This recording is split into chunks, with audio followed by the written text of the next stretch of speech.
In her international bestseller, Bowing to Elephants, Mag Diamond traveled the world in search of timeless wisdom to find healing, connection, and meaning. In the Bowing to Elephants podcast, she brings that wisdom to you.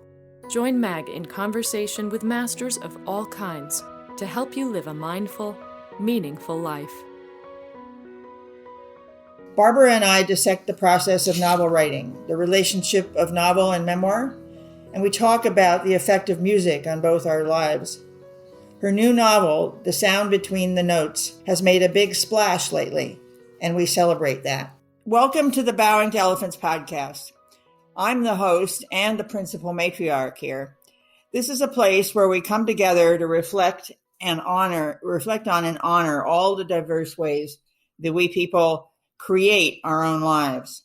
Listen carefully and be sure to let me know what you think of the conversations. I look forward to creating a community of thinkers, of artists and truth tellers. Today's honored guest is Barbara Lynn Probst. She is a She Writes Press author whom I met through the wonderful organization of She Writes. She's a woman of many hats, or she wears many hats that I've discovered. She is a teacher, she's a therapist, researcher. She's a serious amateur pianist, a nonprofit organizer, and throughout all of this, she has been a writer. She recently published her second novel with She Writes, which looks to be as much of a success as her first, which is called The Queen of the Owls. We met through She Writes as I came upon this second book, and I knew instantly that I had to read it, and I had to reach out to her. I'm looking forward to peeling away some layers here and finding out more about Barbara's writing, about her music journey, and her thoughts on hybrid publishing. Here we go, a little bit of a long-winded question, but your novel, The Sounds Between the Notes, is steeped, to me, it's steeped in the practice of music. And this is the reason that I became captivated, as I think I explained to you. I've written about a lot of sensory experiences through my travels, and I've had occasion to try to write about music myself. And I found it really, really challenging. So I'd love you to talk about a little bit about the challenges and the fun, hopefully, and also what you learned about yourself from the process of revealing the musical experience as you were writing the book. It's a wonderful question. And, like all really good questions, it sparks new ideas in me that I might not have thought of before. What struck me first in listening to you was that in writing about something musical, one has to put into words that which is not able to be captured in words. So right there, you're on the edge of that creative contradiction from which I think something magical can happen. And I never really formulated it quite like that before this moment, because of course, every culture has music. Every era has music. Sound is one of the first things that a newborn responds to. I mean, it's just so universal. It's vibration. It's the universe. So how we can connect with that and then somehow try to put it on the page is really quite a challenge. So that's the first thing that comes to my mind in terms of your question. I mean, personally, I had to understand something more deeply, not only about music, but about a musician before I could write this book. I think I've shared this with you earlier, that in earlier versions, the protagonist was much too angry and bitter and sort of resentful. She was an adoptee, and she had this whole thing about being not chosen, being not good enough. And it was while I was at a summer program, adult pianist immersive program, it suddenly struck me that the teachers were so full of love and generosity and joy. All they wanted was for us to love the music more. And how could you possibly play Schubert and Bach and Schumann and Chopin if you were angry? You couldn't. And so there was something wrong with my character, and which is why actually I had held off publishing the book in its earlier form, though I was about to. Thank goodness something intuitive said to me, it's not right. So it was really in this moment of being with these musicians that I understood what I needed to do as a writer and why my character was not alive in the right way. And so I did two things. My own study of music changed, it deepened, and I went back to my character and I had to get to know her in a different way. So this is a pretty long answer to what you've asked, and I'll let you comment or ask something else. Well, it's a complicated question, but it's one that it invades my brain, and it strikes me that it's almost unanswerable. I've often thought there were certain things that were impossible to write about. I mean, I think a belief in the higher power, the deep religion that some people have, other things like that are so interior and so beyond words, and music is beyond words. So, but I ask you that because I keep thinking about you composing this story of this woman and who becomes incredibly sympathetic, despite some of her stubborn qualities and everybody, you root for her, but the fact that she's searching and she has this music and it's like this is a guide in a way for her, the music, but how do you explain it? And I wondered if when you were practicing yourself during this time and playing the piano, you say it was different. You changed the way you were studying. Is that right? Well, of course, not instantly. It was over time. But I think there were two things here. One is that I wanted her to interpret things as a musician would. So, for example, in music, there's something called rubato. You borrow from one note, giving it a little more, and you shortchange the next note in order to make it sort of come out. So she's talking about how she's fulfilling her various commitments in life, and she thinks of it as rubato. Just as an example, that's the language with which she would understand what was happening. So that was kind of a neat thing to do. The other thing I would say that was very important for me was her journey from trying to play it accurately, as if you're looking at these shapes, black shapes on the page, and you're trying to translate them or import them into your fingers, so to speak, almost the way that a typist would. I mean, that's a crude way of putting it. To during her concert, when she comes to this moment really of illumination, of saying, forget about making it perfect, make it real. Let the music be born in this moment. And so something lets go and she can serve the music. Now, you can't get to that until you know it really, really well. So that's part of what I learned, that I never had learned a piece well enough to reach that point. So you have to know it so well that you can say, well, it doesn't matter if I miss a note or something. I have to be present. I have to put the music above and more important than the individual notes. But I think I had to understand that. And that to me became the metaphor for her life, that it isn't about doing every single little thing perfectly. It's about what it is that unites it all into the melody, into the music, which is more than the sum of its parts, so to speak, and taking a kind of risk to be authentic. Right. That's great. I mean, I think that's probably true with all kinds of different art forms, really.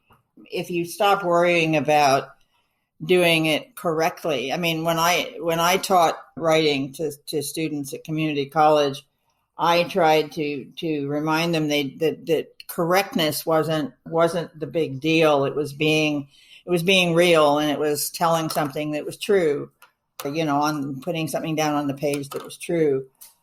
And that requires that you pause and you stay in the moment and all kinds of, difficult things.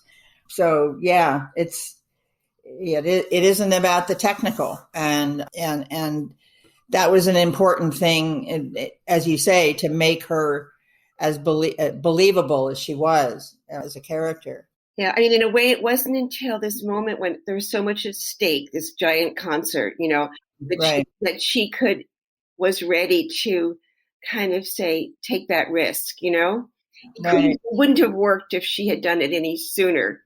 Yeah. Yeah, I mean, it's a personal journey as well. You have, again, I think that you have to pay for that by learning the piece 300% before you're able to take that risk. Right. I was so grateful that got brought home to me, because I was somebody that had always had a hard time with my piano playing, where I didn't invest the fullest amount that I could have invested in the practice. And I want to move on to this next, because this feeds into the next question I have, which actually has to do with the film you asked me to watch. Mm-hmm. About Seymour Bernstein, because I mean, I've already passed that film on the news about that film on to other people, because I think it's an extraordinary portrait. Isn't it amazing? I knew you'd love it. Yeah, of a creative feeling, thinking being who is just so alive. And one of the things that struck me as I was watching this Ethan Hawke's film unfold was that he talked about practice. Seymour talked about the importance of practice, and that's learning to listen. And as you practice, you're learning to to listen to the music, and you are inhabiting the music. The other thing that came through in that so beautifully was in the film was his sense of the whole of music being so mysterious. It's this language that's profound, but it's mysterious, but we can inhabit it. We can articulate it. And I wondered if you thought that writing as well is practice. Writing a book or writing poems or a play or whatever, that's all involves practice. And how would you compare the practice of piano playing and book writing? How would you talk about those two? Are they similar to you, or how are they different? Well, in a way, it's not really easy to compare because I'm not composing music. So in studying a piece, I'm trying to understand what is already been given to the composer and explore it and receive what he has provided and serve it. In writing, I'm the creator, so it's quite a different process. What I would say they have in common, even though they're opposites in a sense, if you follow what I mean. If I were a composer, it would be more of a parallel. But what they have in common is they both require what I would call the two different minds. Let's say you're studying a piece of music. Mentally, you have to know what the different note values are and the signature and the phrasing, and you have to be able to read what's on the page. And then you have to go beyond that to something more emotional, something more organic. So with writing, again, you have the part of your brain that is trained, is skillful, knows how to create sentences and look for rhythms and make sure you're not using the same word 1,000 times and, all that stuff. But you're also having to tap into something very intuitive that is not so cerebral. But I think both are equally needed. I don't think I'm not trying to minimize the more formal aspects. So I think I would say mind and heart. I'm not quite sure how to put it, but so they both are a process that requires more of oneself than just one part. Right. That's a really interesting way to put it. When I think of practice, I think of it as a meditator, actually, of sitting down every day and being with my mind, and with my breath, and discovering what shows up.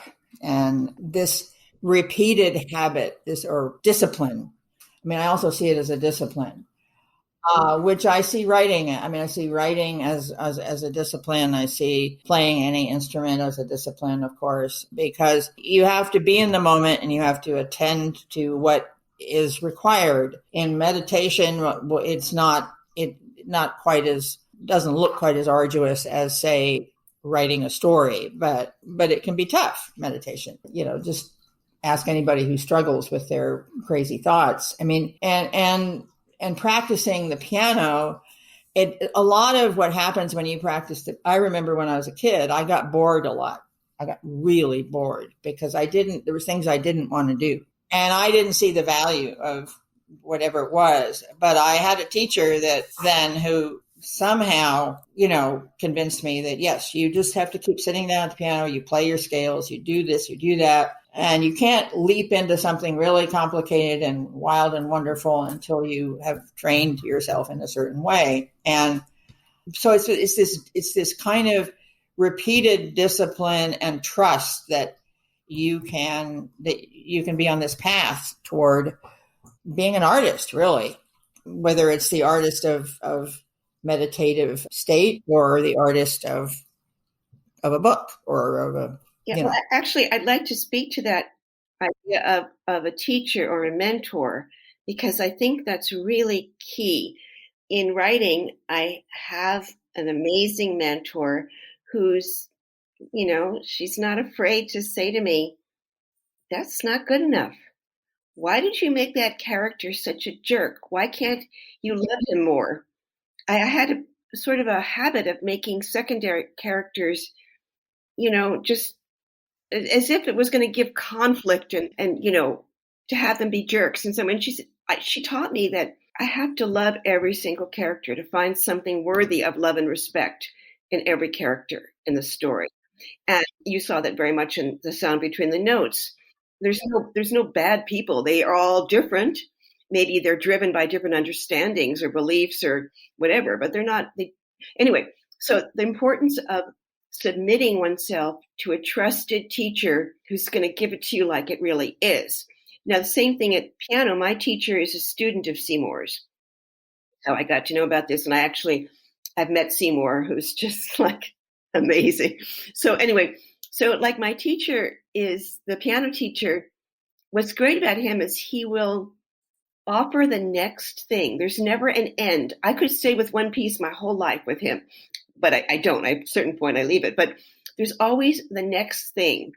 Like he showed me yesterday that in this Chopin Nocturne I'm working on, where there's 3 notes in a row where I build them, and he says, no, the opposite, decrease.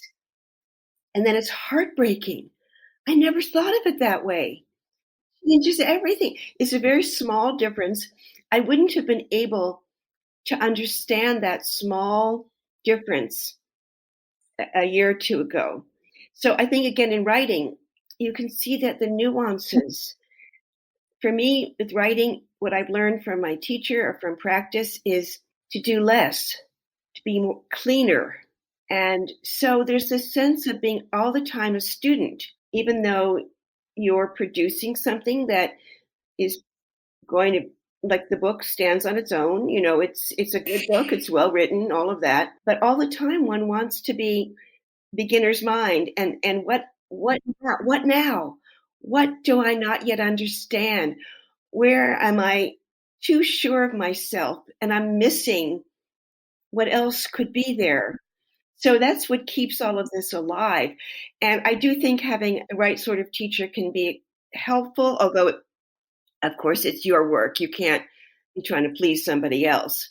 But this sort of dance between one's own passion of one's vision and a kind of surrender to somebody that might show you something new. You do have to have faith, and I mean, that's why the teacher-student relationship is it's so amazing and so sort of important and critical. If that trust isn't there, it isn't a working, good, healthy relationship. I mean, the thing about Seymour's story that one of the many things that touched me was how he gave up performing and really dedicated himself to teaching. And to me, that just that warmed my heart, many times over, because I've been a teacher myself, and I know the work it takes to be a good teacher and what you have to give to it. And I feel such gratitude to people that dedicate themselves to that. It was like, hooray,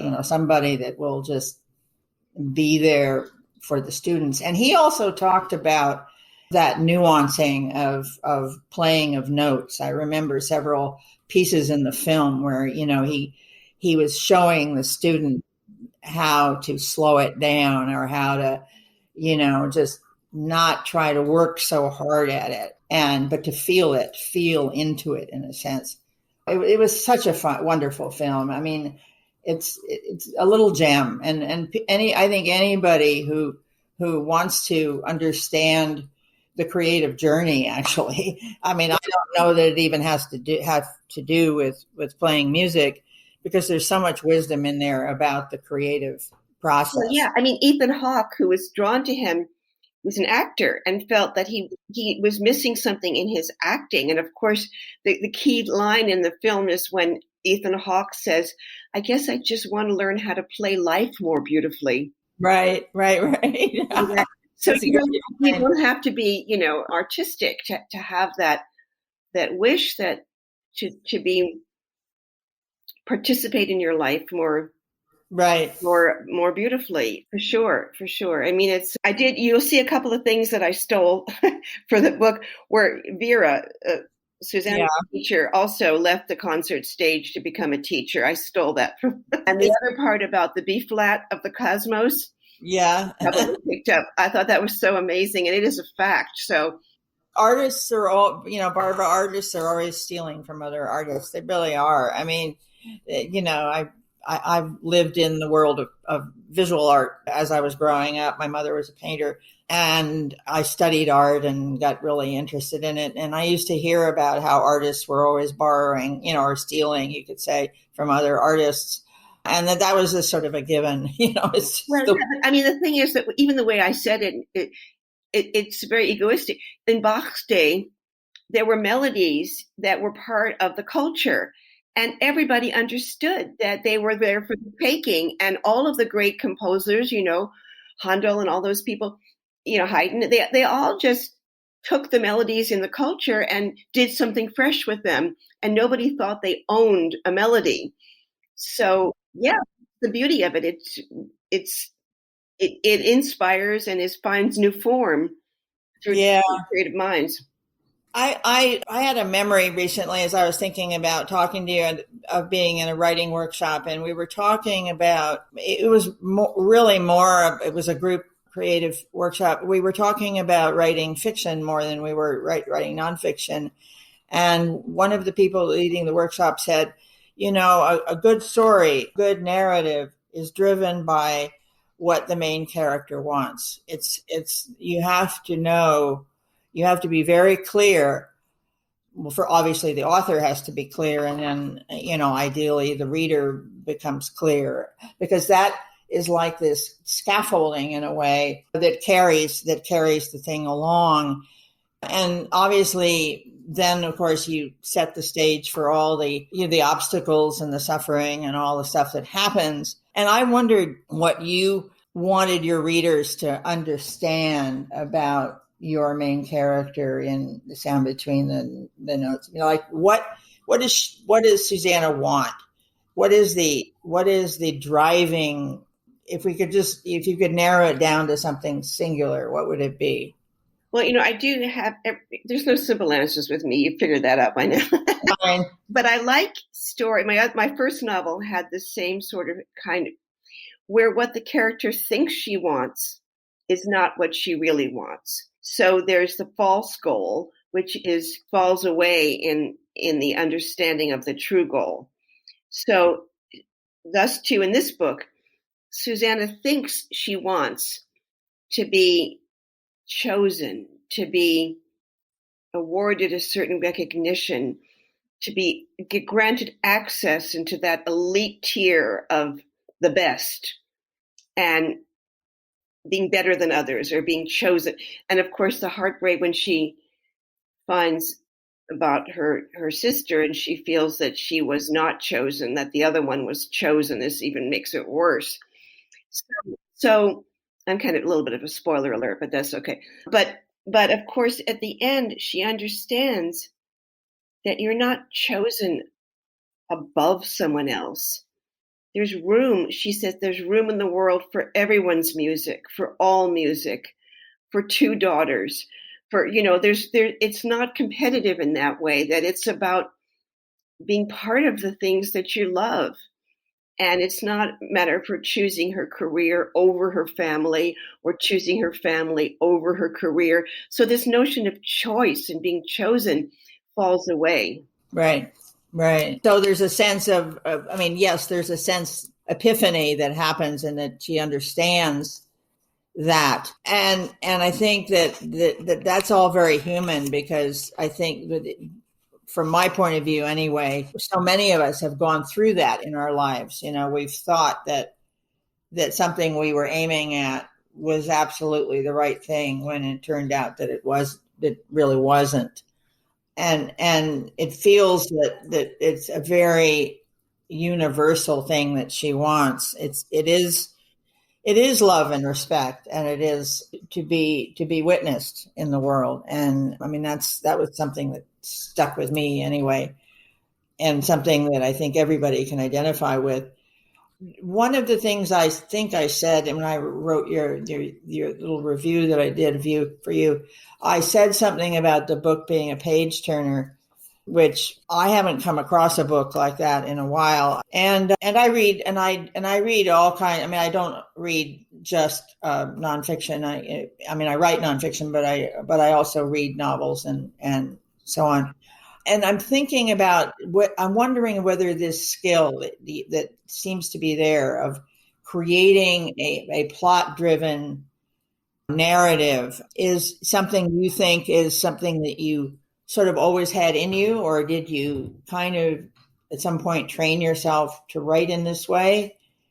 Because you have it so tightly constructed, not to the point where it's, we're too aware of it, but it's really quite something. And I don't have that skill at all. I write very meditatively. I sort of meander along, and then I have to edit like crazy because I do a lot of meandering. But is that something that you think's always been in you, this ability to tell a story like this, or is it something you sort of learned as you went through it? Well, clearly it wasn't innate, because my first novel, which will never be seen by anyone but me, is really bad.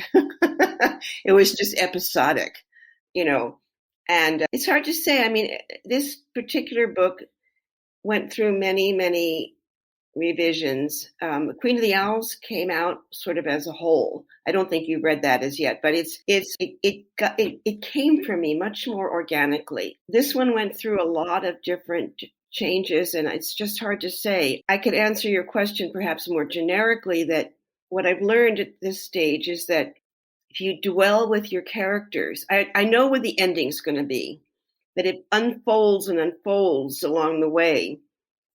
The more you kind of dwell and learn, let your characters sort of breathe, it unfolds. The middle keeps unfolding, and that's sort of. I'm working on a third book now that I was really kind of very much. That's how that book has happened. I had a couple of key scenes in mind from the get-go, and then I had no idea what was going to flesh it out, because that wasn't enough, and so things began. We'll see if that one's successful or not. But I mean, I knew that this book was a challenge, because I had to find a sound between the notes, because I had to find the logical, natural connection between the backstory and the front story. And I was not interested in somebody, searching for her birth family because she needs a organ transplant or something. You know, it's like, it wasn't interesting to me. It's like fake. And she's not looking for a cure for Dupuytren's from her birth family. Part of her journey of who am I? Where do I come from? Where do I belong? And sometimes we start a journey, which she did in her teens and early 20s, and it's not finished. One runs away from it. It's too difficult, obstacles. And in her case, she felt like she screwed it up, but it's unfinished. So inevitably, at some point, you're going to have to return to it. And so that to me was sort of what I had to figure out. And without that resolution, you know, with her birth family, I don't think the ending would have been as meaningful. It simply would have been, okay, she reconciles with her husband and, you know, blah, blah, blah. But there was something about the deeper reconciliation that was dependent on the backstory. Yeah. Yeah.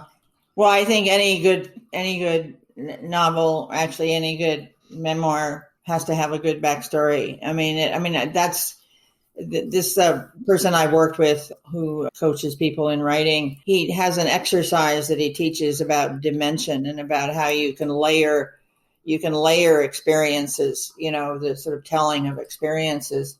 And you can start with experiences that don't look like, if you're stuck, you can start with experiences that don't look like they're even connected, and then you find that they are. But that's what gives the heft to the narrative. And there's a great deal of dimension in your book because you've got that strong, the backstory is strong, and because you're always aware. I mean, you're aware of all of it all at the same time, is the way I felt. And I was interested in both, in these pieces of what she was involved in, and was kind of right there with her. So it was, you know, put me in awe in a way, because I have a hard time juggling. I try to imagine juggling characters, and I think I find it that I would have a hard time. So I stick with what I know and or what I think I know. But then actually, funnily enough, I make things up too. So it all works out. It all works out in the end. What do you think's the hardest thing about writing a novel? What would you say if you were talking to a student, and a writing student, and they said, you know, what do I have to really look out for? What would you tell them? Well, of course, every novel is different. But for me, I would say, don't take the first obvious, easy answer to anything. Just take your time. Let yourself be surprised. There's such a desire to outline and get everything planned, you know, and often you just have to give up a plan or give up a scene that's not working. Give up, you know, because you've invested. You know, it's the whole thing with when you have the car and you keep putting more and more money into repairing it. You can't get rid of it because I've already spent so many thousands of dollars trying to repair. If a character or a scene or something, just, you have to let it go and risk not knowing what to do. We want to know. And there's all of these damn templates out there. This, you know, the so-and-so 8-story beats, the hero's journey, the this, the that, this has to happen. And they're useful because if you don't have an arc, if you don't have a moment of a climax, you don't have turning points, etc., it's not very interesting. But they're not, even within that general advice, I feel like there has to be a kind of letting go and being willing to confront the unknown. And so there's a sort of tension between I am writing my book with my craft and my, you know, and a kind of surrender. I've used that word this hour more than once. But I mean, I think, and letting your characters be real, not so easy. There's so much of it that's hard. It's all hard, really, in a way. For me, I've had to not be in a rush. That's been hard.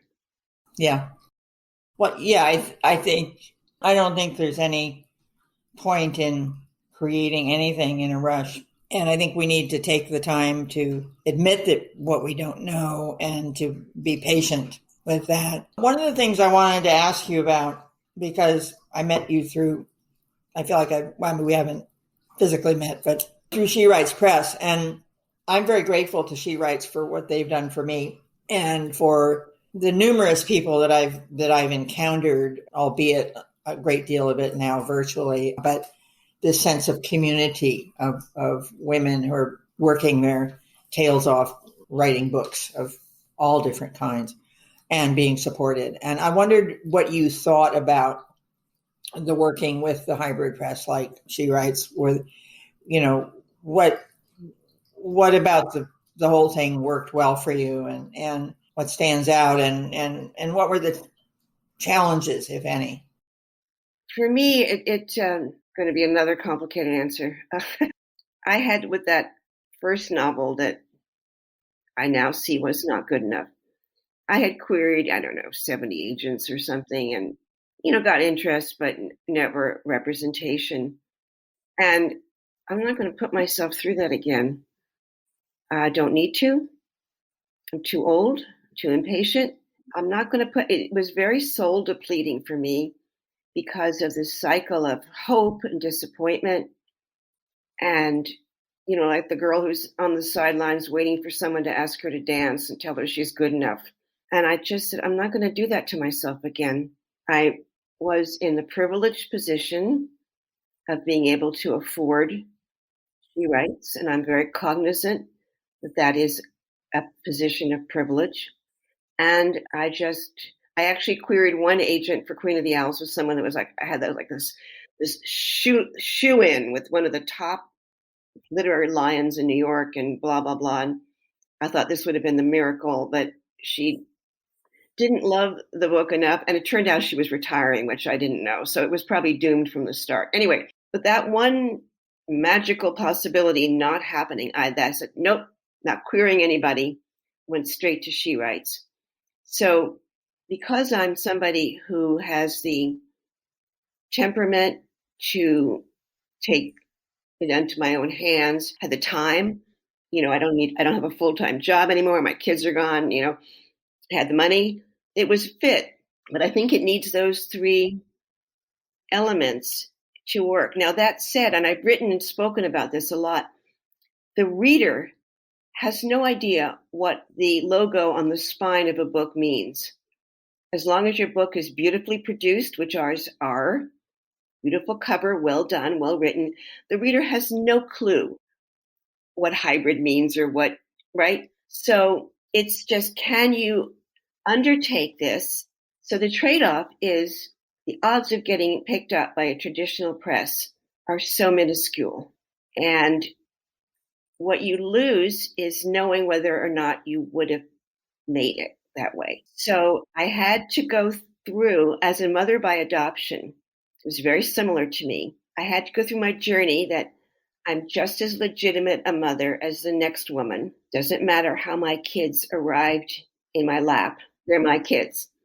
And people who meet us don't know, don't ask, don't. So it's very similar with being an author. I had to go through a kind of defensiveness, a kind of doubt, a kind of apology, a kind of, et cetera, and come to say that nobody really cares unless I care. But so I think there's a little bit of an ego struggle that for me, people like me, who on the one hand, I like being in charge of my fate. I don't like the helplessness of spending years hoping somebody will, want me. At the same time, you don't know. Just like I had, I did almost nothing with my ex-husband in terms of fertility. I don't know if we had kept on with it, if I would have ever been pregnant. I took a different path very quickly. So it's a very personal question for me. I think it's a legitimate, I've done articles, I've done a webinar on hybrid press. I think it's misunderstood, but the fact is that publishing is broken, as Brooke says, and the odds of getting a publishing deal with a big house are so tiny as to be virtually non-existent. So you decide what your goals, what you really want, and how you're going to have what you want. Right. That's one of those moments where you where you really have to be driven by, I mean, it's sad if you couldn't be, but you have to be driven by that understanding of what you want.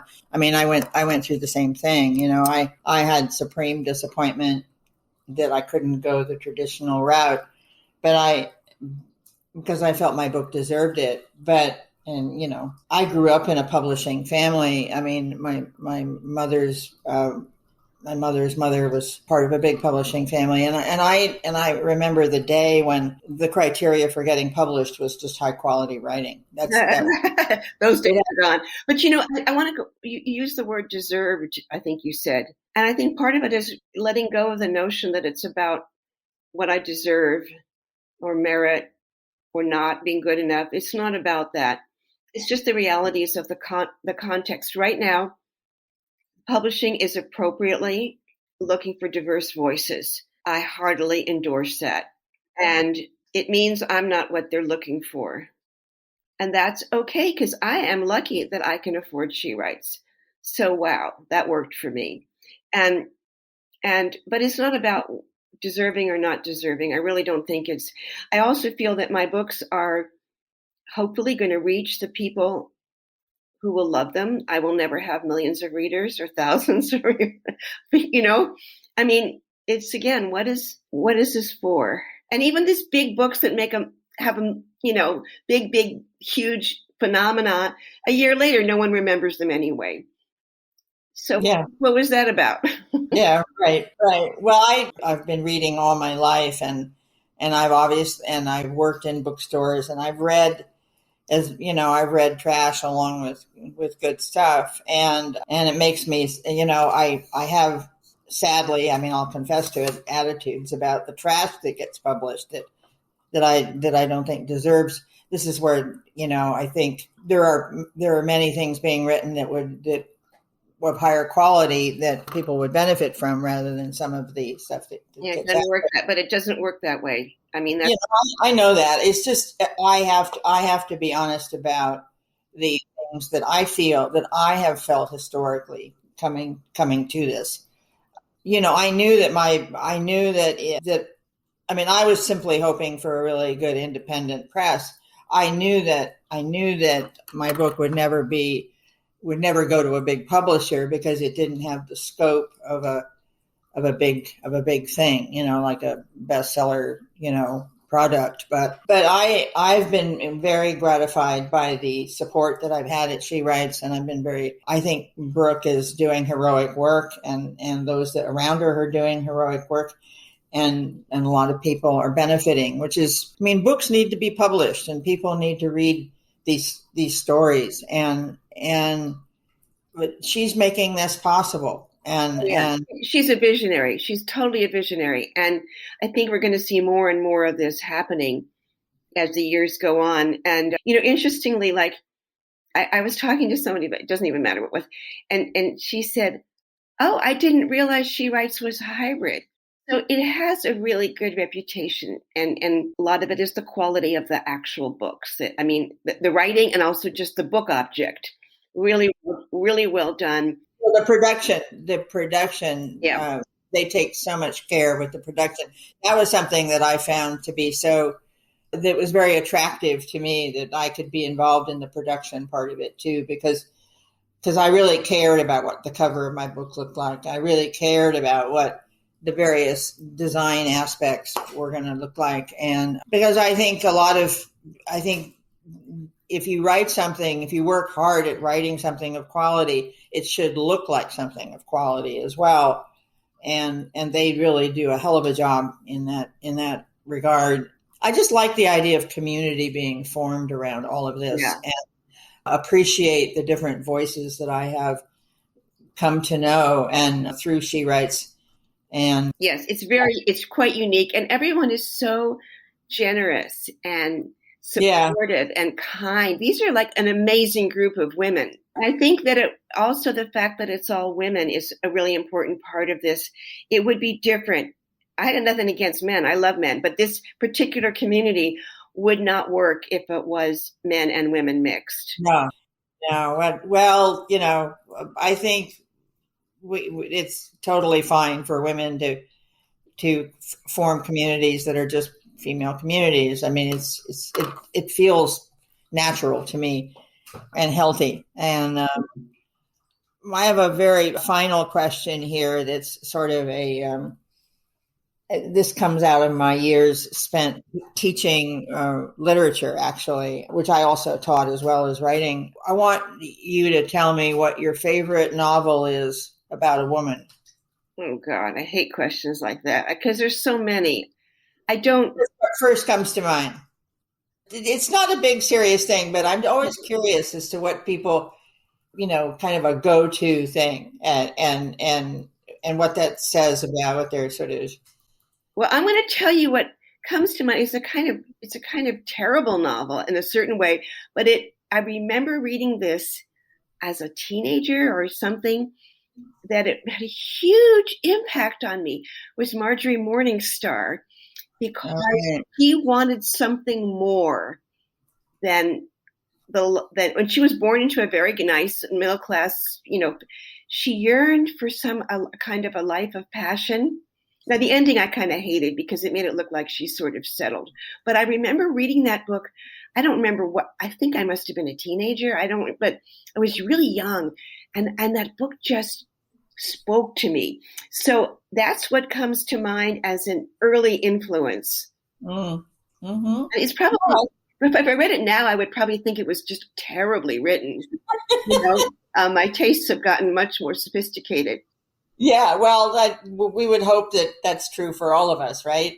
I remember reading Anne of Green Gables when I was young, and that was a very momentous book for me. And I couldn't explain my way through that if I had to, but I remember just loving it. I just sank myself into it. I identified with the character of Anne of Green Gables, and she was a solitary, needy. I was a solitary kid growing up, and there was something about an identification with that character. It turned out to be quite a successful series. I think there were several books that were written in that series. But anyway, oftentimes if somebody asks me that question, I'll do my academic thing and say, oh, my favorite novel is Anna Karenina or something like that, which is actually it's a pretty good book. It's actually a very good book. It's a quite accurate answer to the question too. Yeah, and because that's a hell of a character that Tolstoy created there. And that one of the fabulous things about that book is that Tolstoy created that woman, and she's very, very believable, and none of the movies that have ever been done of that story have ever done it justice. It's like, but there you are, so sometimes they just need to leave those things be. I want to thank you, Barbara, for taking all this time with me. It's been really fun to pick your brain, and I hope that we have continuing dialogue. I really wish you. I celebrate your book, and I wish you lots of success with it. It's as you heard me say, it really touched my heart, and I have to tell you that it caused me to get out some of my old music. And I'm up at my beach house now because I have to be away from the city, and I brought some of my old music with me, and I am going to be practicing the piano every day. I'm making a sort of promise to myself. And that's all because, I've been wanting to get back to playing the piano, but there was something inspiring in that experience of sitting with your book. So for that, I'm enormously grateful. And not only Bach, it'll be Chopin, it'll be other things too. I also want to go back to the Moonlight Sonata, which I struggled trying to learn a while back. And I want to tell my listeners who have to be curious about you and your talent to find you at your website. So that's BarbaraLynnProbst.com. That's what it is. I was thinking of an email address.